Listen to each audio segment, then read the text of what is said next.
Саламатсыздарбы, Супер ТВда Сереп Чекиткейджи сайтынан алынган саат 20:00 карата учурдун актуалдуу маанилүү акыркы жаңылыктары менен таныштырабыз. Кыргызстандын казак диаспорасынын башчысы Марат Токтоочеков мамлекеттик чыккынчылыкка шектелип камакка алынды. Бул тууралуу Кактус медиа агенттиги өзүнүн булактарына таянуу менен жазып чыкты. Буга чейин УКМК Кыргыз Республикасынын 2 жараны чыккынчылык кылгандыгы үчүн кармалганын билдирген эле. Кийинчерээк УКМК алардын бирөөсү саясаттануучу Марат Казакбаев экенин тастыктаган. Бүгүн баш калаада Бишкек Баатырдын эстелиги ачылып, иш-чарага президент Садыр Жапаров катышкан. Көп өтпөй эле социалдык тармактын колдонуучулары бул эстеликти кызуу талкууга ала башташты. Тактап айтканда, социалдык тармактын колдонуучуларынын айрым бөлүгү Бишкек Баатыр президент Садыр Жапаровго окшош жасалып калганын айтышса, айрымдары анын куру унаа чыгаруучу Toyota'нын эмблемасына окшош калганын айтышууда. Саламаттыкты сактоо жана социалдык өнүктүрүү министри Алымкадыр Бейшеналиев Тышкы иштер министрлигинин кызматкери Бактияр Шакировдун эмнеден улам каза болгонун ачыктады.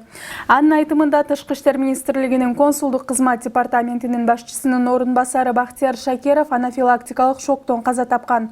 Бул соттук медициналык экспертиза тарабынан далилденди. Мындай болбошу керек эле. Биринчиден, чоң эле адамга балдар ооруканасында тамчылатма дары куюу чоң ката болгон. Экинчиден, антибиотикти саярдан мурда ага реакциясы кандай болорун текшериш керек болчу, дейт министр. Эртең 15 апрелде бейөкмөт уюмдарга каршы тынчтык митинг өтөт. Бул тууралуу уюштуруучулар билдиришти. Маалыматка караганда, тынчтык митингге эски аянтта өтөт. Алар Стоп ЛГБТ, НПО деген чакырык менен чыгышат. Талас дарыясына чөгүп кеткен 2 жаштагы баланын сөөгүн издөө иштери жүрүп жатат. Издөөгө жалпы 19 куткаруучу тартылган. Мындан тышкары Ички иштер министрлигинен 5 кызматкер жана жергиликтүү тургундардан 40 адам тартылды деп айтылат Өзгөчө кырдаалдар министрлигинин маалыматында. Эске салсак, 12 апрелде Өзгөрүш айылынын 2019 туулган тургуну үйдүн эшигинин алдында ойноп жатып, белгисиз себептер менен жоголуп кеткен. Бишкекте түндө Кийизбаева жана 7 апрель көчөлөрүнүн кесилишиндеги көпүрөнүн алдынан табылган аялдын денесинен күч колдонуп өлтүрүлгөн белгилер байкалган жок. Бул тууралуу Бишкектин Свердлов райондук милициясынан билдиришти. Маалыматка караганда, маркум 45-50 жаштардагы Европа түспөлүндөгү аял. Коронавирустун 3-чү толкуну май айынын аягына, июнь айынын башына туш келет. Бул тууралуу Саламаттыкты сактоо жана социалдык өнүктүрүү министри билдирди.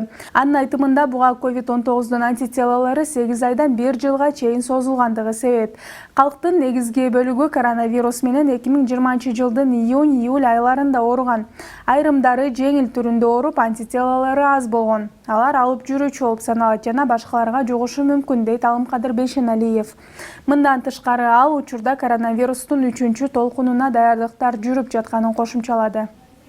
Ушул жана башка жаңылыктарды Сереп Чекиткейджи сайтына кирип окуп таныша аласыздар. Ийгиликтүү күн болсун.